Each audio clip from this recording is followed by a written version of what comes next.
Welcome to this Writer's Almanac conversation for the extraordinary pandemic period that we are in. My name is Garrison. I'm talking to you from my kitchen, actually my wife's kitchen, here in New York on the 12th floor, where we have now been for 2 months and having food shipped in to us, including these beautiful tomatoes, which remind me of the tomatoes of my childhood and other things as well. We put out a call for poems about the pandemic, and so many poets responded to this, and from them we have chosen a few. Many people, knowing that I write limericks myself, sent in limericks. We didn't choose any of theirs because I write better limericks than they did. That just comes down to the fact. I wrote one this morning. An old man in isolation engages in self-conversation and talks to his mirror, his most faithful hearer, and explains the whole situation. I'm in New York City, and Walter Mitty is apparently running the nation. That's my political comment for today. I don't feel that I will need to make any others. My guests here are two poets who submitted poems, and Jessica de Koninck is originally from Brooklyn. Somehow she found her way up to southern Maine. She got an MFA up there. She's become an attorney somewhere along the line and went to Brandeis, so she's been around. Her books are published by Terrapin Books, and she's been isolated now by COVID-19. How isolated are you, Jessica? Oh, quite isolated. I do walk every day, but I've been in the house since May 13th. Really? I mean, March 13th. I'm sorry, March 13th. You seem to be out on a porch. I see shingle. It's an enclosed porch. It's an enclosed porch. It's my office. I see. And what kind of official business do you do in your office? Oh, just writing poetry and reading and whatever consulting work that I wind up doing, and boards and committees and boards, committees. You're on the town council. No, I used to be on the town council. Now I'm on the school board. I'm always even more controversy. Yes. So are you in crisis up there? Are you getting phone calls late at night from anxious people? The good thing about email is that people don't make telephone calls anymore. They email or text 24 hours a day. What are they worried about up there? Well, pre-pandemic, all sorts of things that don't seem particularly important anymore. What the high school schedule looks like, whether there's the right teacher. With this, it's a whole new, the big issue is high school graduation and how that's going to, what that will look like in a virtual world. Yes. I should make clear that you are actually in Montclair? Correct. Yes, Montclair, New Jersey. You're not out in the woods of Maine. We won't expect to see raccoons or a bear come across your porch. We're also talking to Gillian Levine, who grew up in Flint, Michigan, and her father encouraged her writing career, typed up her first poem when she was 5 years old. What was it about when you were 5? Well, it wasn't as good as your limerick, but it was sort of in that tradition. It was called Silly Things. And it was a rhyming poem about things that made me laugh. I don't remember it word for word, but it was close to as good as yours.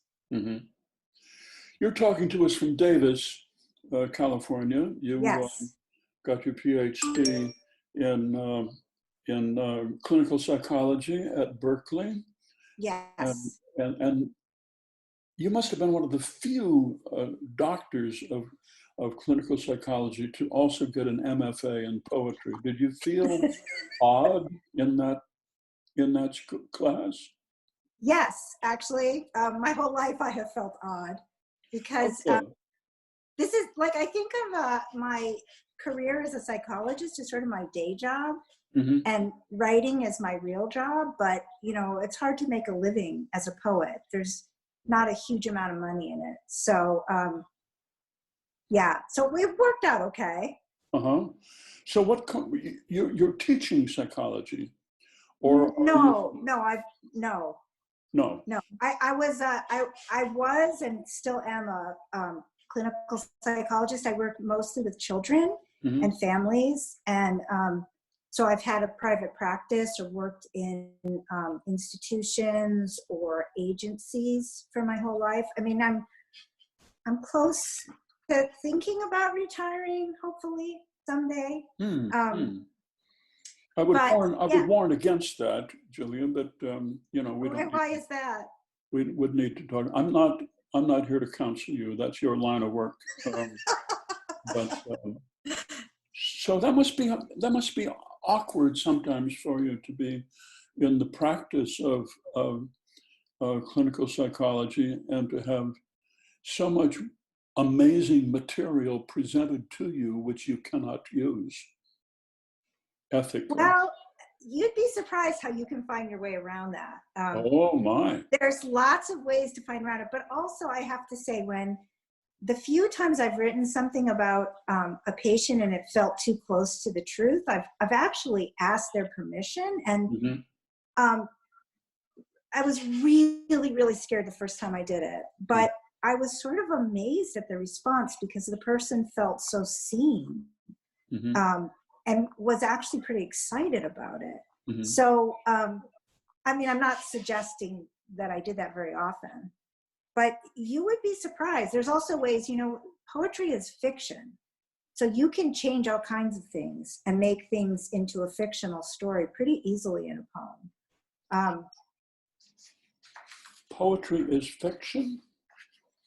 I could argue with you about that. I've seen poems, including some that the two of you have written, that struck me as having a sense of reality about them. But we can get to that. Don't forget, however, as we talk, that there is a lawyer present here. So be safe as we keep telling each other in all of this. Your poems, Jessica, have some autobiography to them, do they not? Yes. Yes, they do. I want to read you one of your poems. I admire this so much. This is not about the pandemic. Let me just make sure this is yours. You wrote a poem called Repairs. Yes. Yes, may I read it? Oh, I'd be honored. Thank you. I almost went to visit the cemetery, but you are not really there, just what might be left of the parts. When you died, your brother refused to look at the body. That's not Paul anymore, he said. I did look. I sat and examined you closely a moment after you died, an hour after, several hours after. You would have done the same for me, taking note of the details of the flesh after life, what changed, what remained the same. Your hair still smelled like your hair when the men came to remove the body. They would not let me watch you go. Instead of the cemetery, I went to Home Depot, since it's on the same street, but not as far away. How funny you would find me navigating hardware, electrical, plumbing supplies. The whole place smells like men. I miss that. I walked past the yard bags 3 times before I found them and did not know how to buy a switch along with the light. How you loved meandering the overstocked aisles, inspecting the intricacies of toggle bolts, checking lumber for knots and warping. It's my turn now. I am becoming accomplished in the small details of living alone. I have learned to shim a table, tighten a faucet, drill a hole. That's an amazing poem. I'm just stunned by reading it to make that enormous leap. You couldn't do it in prose from the line, your hair still smelled like your hair when the men came to remove the body. Suddenly we're in Home Depot looking at building supplies. Astonishing. Thank you. A poem should astonish people, should it not? I mean, it's rare, but still, isn't that what we're going for? Well, I think it was Frost who said, no surprise in the writer, no surprise in the reader. Yeah. It's an amazing poem to make such a leap. How did it come to you, Jessica? It was unusual in that it came like a flash, which was very unusual for me. Often my writing, I write. This one, I was literally in the parking lot at home. I pulled into Home Depot and an idea for a poem came to me, and I decided I better write it down before I forget it. And I wrote almost the entire, that first draft in the parking lot of Home Depot. And I revised some, and I'm a long reviser. I spend probably more time revising than writing.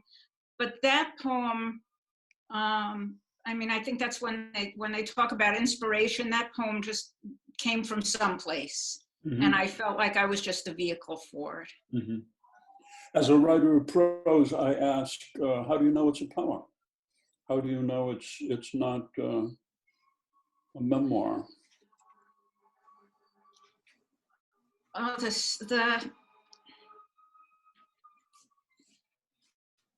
It's not about what happened, even though it's narrative. It's not about I went to Home Depot and I thought about you, which would be more memoir-like. Mm-hmm. It's a way to capture the experience of loss. A memoir isn't gonna make a turn like going from death to Home Depot. It's not going to happen in that same way. A memoir isn't going to be concerned with lineation. I spend a lot of time thinking about how lines end. Mm-hmm. So there are a lot of things that make a poem different than a memoir. Mm-hmm. I think. Mm-hmm. Julia, I want to go to the poem that you wrote about pandemic, and I'd like if you could read it. Letter to my daughter after our first Zoom call. You want me to read it? I do want you to read it, and before you do, I want to ask you, when you entitle the poem "Letter to My Daughter," the reader is entitled to believe that this is written to your daughter and that you have a daughter, that this was a Zoom call. Is this not true? This is true. You know, fiction is true too. It's just not so faithful to fact as, say, a memoir or a nonfiction piece. I mean, my poetry often has a lot of, I hope, truth in it, but it's not necessarily all that faithful to fact. No, but the reader, the innocent reader, you're taking us into your confidence. Yes. When you say, letter to my daughter. Yes. And there has to be a real daughter there. Yes. Yes. Yes. Does the attorney agree with me, or? Absolutely. Thank you. All right, the poem. All right. Letter to my daughter after our first Zoom call. Last night, I saw your pixelated sadness on the screen. In a strange quiet that could be anywhere in America, you told me that you felt as lonely as someone dying. That when you cry, you try to harmonize with sirens wailing up your street. Honey, when you were a child, what could I do but lie? Tell you it would all be fine. Now, rain knocking orange blossoms into wind, I write. Remind you of the story of your father and I, not yet 25, deep in wilderness. How a grizzly shredded our food sacks, ate it all. 13 days we trudged on powdered milk, a cup of rice, emerging to a pickup in the parking lot. Windows down, a rancher smoked, listening to Garth Brooks on his radio. What I've never told you, though, is how we rode for miles on stones stacked in that rancher's flatbed, a hot July afternoon rushing past until I understood the boulders beneath our newly bony bodies were melons. Honey, this is not just a metaphor for joy. This is what it means to be carried so far outside of ordinary time. You find yourself stabbing at manna with a Swiss Army knife, hacking out ragged chunks of rind and fruit. This is why first you need to starve before you can gorge on a world sliced wide to survival's sticky mess, its mean sweetness. Black seeds like buckshot embedded in wet red flash, and all of it for our last mile into town, swallowed down together, taken whole. It's a beautiful poem, and you read it so gorgeously. You read it as if it is real, that you did go on a hike, and a bear did get into your food, and you lived on nothing. You practically starved before you came across this rancher. I believe you, listening to the poem, that it was Garth Brooks playing on the radio. It wasn't Waylon, it wasn't Willie, it was Garth Brooks. And I believe you, especially I believe you, that the stones in the truck, the pickup truck box that you were riding on were melons. I believe you. I'm so glad you do. I mean, and you make this even more clear when you say, honey, this is not just a metaphor for joy. And then you take it to the part of the poem, which is a parable. It is what it means to be carried so far out of ordinary time. You find yourself stabbing it at the melons, the manna. And this is why you need to starve before you can gorge on a world sliced wide and so forth. So you believe yourself. Well, I have to admit, the story that this poem is centered around, the starvation in the wilderness, is actually true. Mm-hmm. That's factual. Yes. And the sitting for this ride into town and realizing we were going to live, and then to find out we were actually sitting on melons, was something of a transcendent experience that I had never been able to find the right place to put. Mm-hmm. And then seeing my adult children look so decimated by their loneliness on the screen was so painful. And my belief that we will be okay, my belief that we will get back to a place where we can hug and touch each other and have dinner parties and all the things that make being alive so wonderful. I just firmly believe it's going to happen. And I wanted some way to tell my my actual two daughters this, that there is a way when something is taken from you, it's that much sweeter when you're given it back. How much do you really want for there to be dinner parties, Gillian? I love dinner parties. I love giving them. I love going to them. Really? I'm kind of social, actually, for a poet, a psychologist. What the poem does leave out, and of course it's your perfect right, you know, no story is ever complete.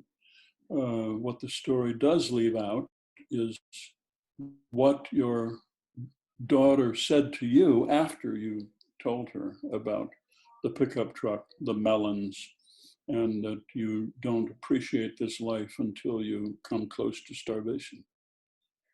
Well, that's where this is fiction.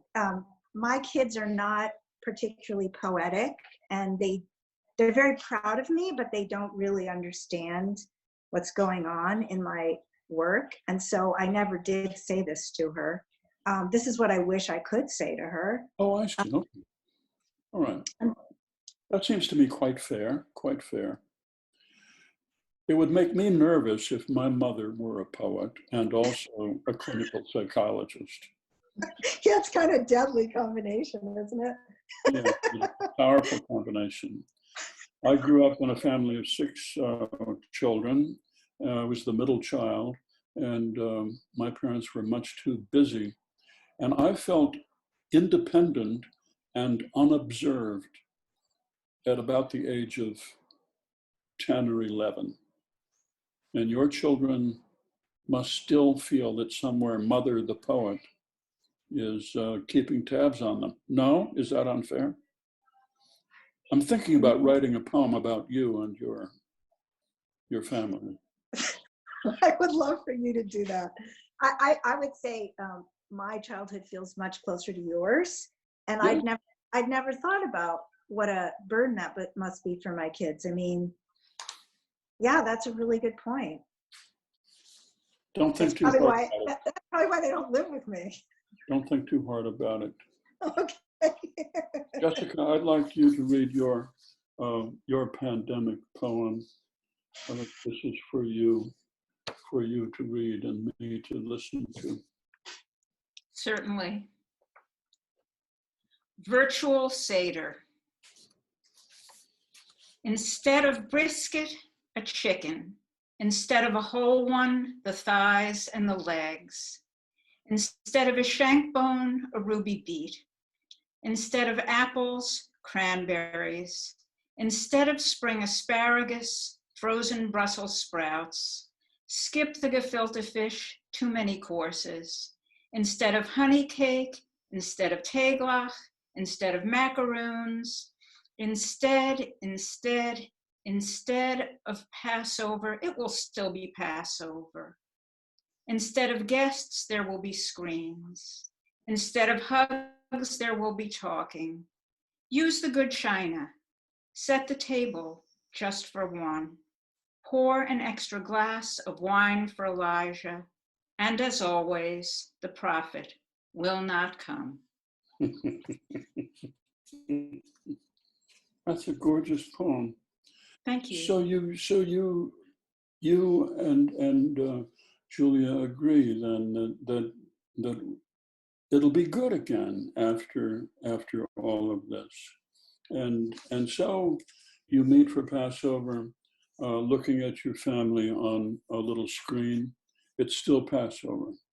Life goes on. So you feel contented. It's different, but it's still Passover, yeah. Mm-hmm, mm-hmm. And there were nice things about it. There could be more people from more places who might not have been able, probably would not have been able to travel, but were able to participate. So. Mm-hmm. I like Zoom talks. Not that we need to get into that in great detail, but I like the separation. But the two of you are closely engaged with the world, unlike me, a writer sitting in an apartment and working on a novel. You're on the school board, and people expect a lot of you, and people expect a lot from their clinical psychologist. And so how does this pandemic feel to you?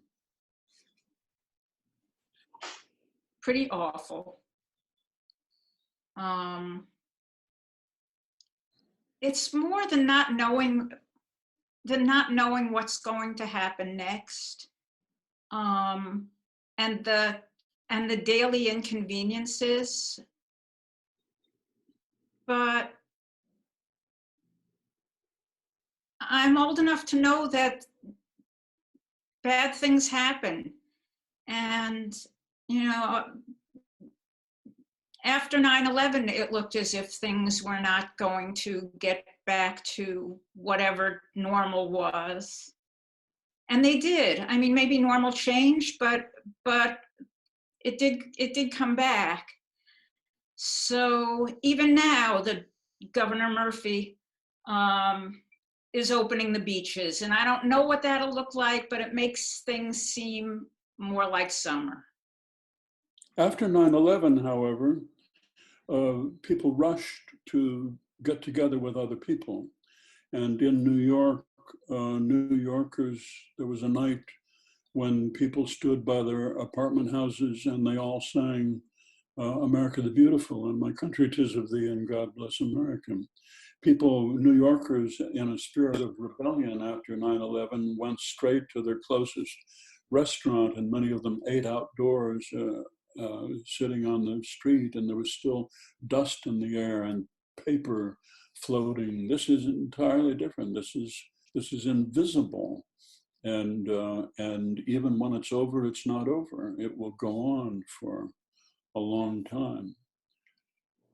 Julia, you think that normal life will come back? Well, I have to say that I feel a little bad at how much there are parts of this I like. Like, my husband is home more, and I really like that. And things feel slower to me, and I really like that. And as much as I like being social, I love having extra time to write. What really, the only thing I really miss is being out in a lot of the nature that's closed in Northern California that I can't get to, because that's mostly what I do when I'm not writing or working, is I like to go out in nature. So that's been the hardest part for me. But yeah, I have really deep faith this will end. I mean, nothing else, we're going to develop herd immunity. And I believe that we'll develop a vaccine. I think we're going to all be fine and happier for it. And I don't know, we gave our earth a little bit of a rest too, which is kind of a nice thing. Mm-hmm, mm-hmm. Somehow I feel that we're going back towards the 50s and maybe even the 30s, and that some things will not return. I think it will be a long time before we fly off to London or Paris. I think it'll be a long time before we sit in a crowded theater and listen to people sing and dance. So we have a simple life here. I'm with you. I agree that there are aspects of isolation that fulfill a writer's deepest dreams. Yeah. And I feel productive. Are you working on things now? Either of you? Both of you? Go ahead. I have a new book coming out in the spring, so I was able to finish that and get it to my publisher. And yeah, I mean, I'm in a lot of ongoing workshops with people where I'm always writing. It's an addiction. Are you seeing patients? I do see some patients on Skype. I don't really, that's one of the things I don't like. I really miss being in a room with people. The sort of visceral information you get from people, body to body, isn't there. And there's something really like, there's something nourishing about being with another person that doesn't happen on Zoom. And so at the end of a session, I feel so much more depleted than I normally do. Speaking for the introverts, I say it's a great time to be an introvert and to feel that people are not watching you closely. People are not looking at you and thinking, who ever cut his hair? My wife cut it. She cut it out on the balcony, and she was laughing as she cut it. This makes me very uneasy when my hair cutter is laughing as she does it. But we have no idea what's coming. No idea. And somehow it's our responsibility as writers, is it not, to bring some illumination to all of this? Is this not true? Did you say it's our responsibility? Did I say no? I never used the word responsibility. Oh, good. Obligation. Obligation. I don't feel it as an obligation, actually. I feel it as a, it's almost like a blessing in a strange way, in that, you know, and I bet Jessica feels this, and I bet you feel this, that writing makes things clearer and gives them form in a way you can hold on to them, that just experiencing doesn't. And maybe it's because my memory isn't so great, but I feel like when I write about something, I get to keep it and I get to understand it. So it doesn't feel so much of an obligation. I don't think it would matter to the world whether I write about it or not. It does. I think It may not matter to the entire world. You know, there are parts of Kuwait and parts of Tibet where your poetry may not have much impact, but on some people it has an impact, and that's a good thing. That's what we're here for. That's a really kind thing to say. Thank you. No, it's an accurate thing to say. It was not said out of kindness. I have less kindness now than I did when this started, and I didn't have much then. Okay, well, that was a really accurate thing to say. Thank you. There's a sense of what can I do now? I'm not a first responder. I'm not delivering groceries. I'm not able to do all the things. I'm not working in a soup kitchen. All the things that I feel like, gee, those are the kinds of things I should be doing. I don't have any of those. What I can do for the world now is stay in my house and try not to get myself sick or anyone else sick, and write what I see and chronicle that.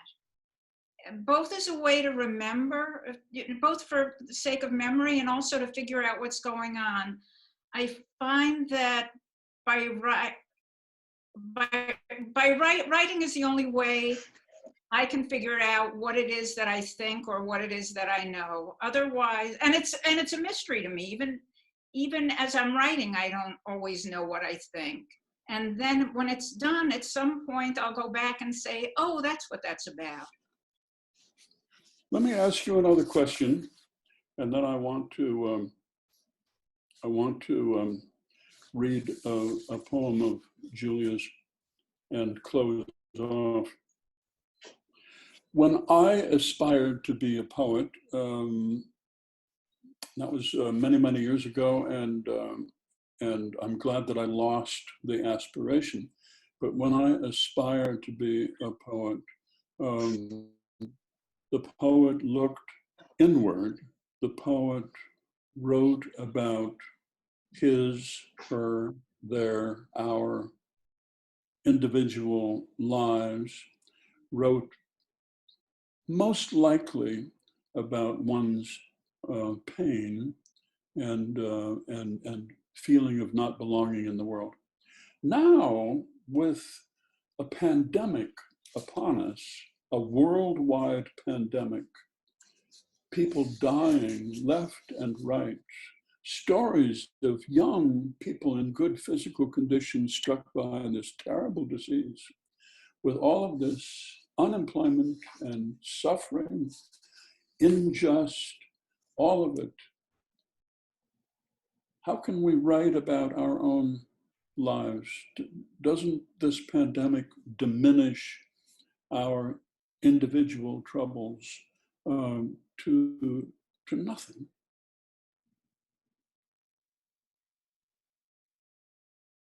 I think all experience is common experience. So if I'm writing about me, I'm also writing about other people.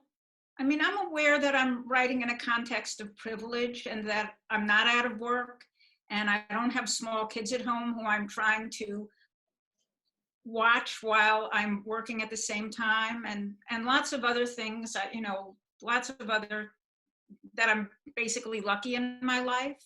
Mm-hmm. But I'm sitting in the house the same way millions of other people are sitting in the house. I'm lonely the same way millions of other people are lonely.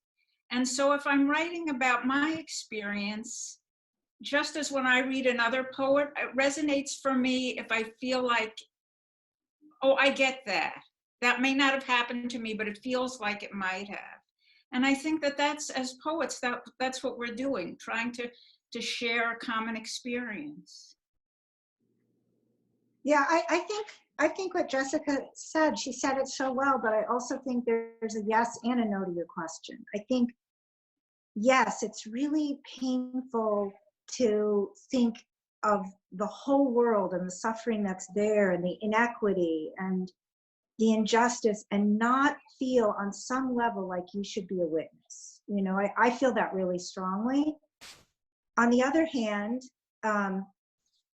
especially right now when I feel kind of packed away in my own little corner, I have to rely on something that is archetypal or universal or common in experience. I can't feel as clearly a witness as I do when I'm going about the world. And I do think that's part of why writing is so amazing, is you don't actually know where you will touch into something that's larger than just your own little puny experience. That makes it kind of extraordinary. In times of prosperity, which we have been privileged to go through in this country, in times of prosperity, the narcissism of the nation is released, and we are free to write poems about the two freckles on our left wrist.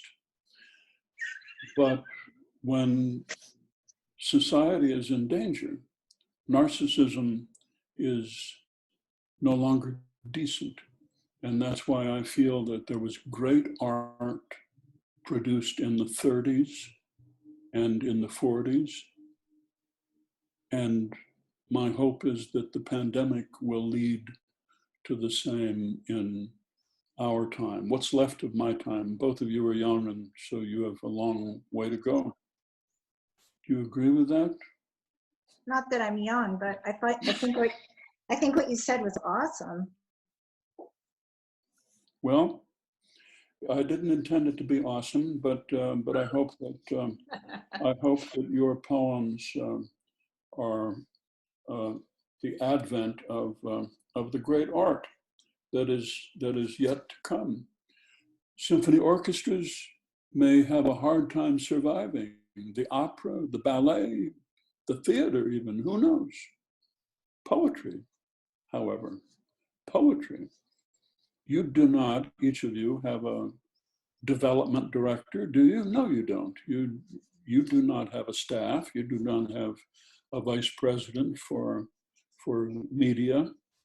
No, you're soloists, and that gives you a great freedom.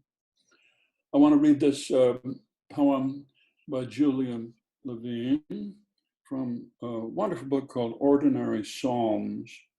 We should read this in the Episcopal Church on Sunday. I'll bring it up to the rector. Ordinary Psalm with September windstorm. It gusts through the valley, the ridgeline full-leafed and trembling.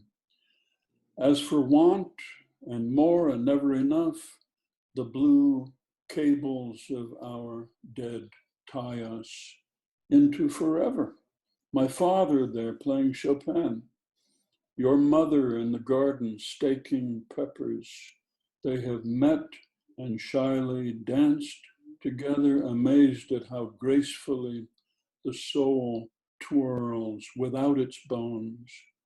As for us, still clothed in this world, we can almost forget them this afternoon in bed, the glass doors thrown apart to watch the swallows rise, wings unfurled, blown back behind rafters. And yet, just to touch the flower nested in the between of us, death must howl through as wind sweeping up summer's cast-off spore. In the spell of a season on its threshold, sometimes a sweetness pours into a life you have to look away from just to believe it's yours. I wish you both well. Thank you so much for joining us. Thank you. Good luck to your poetry. Thank you, Garrison. Thank you very much. Thank you.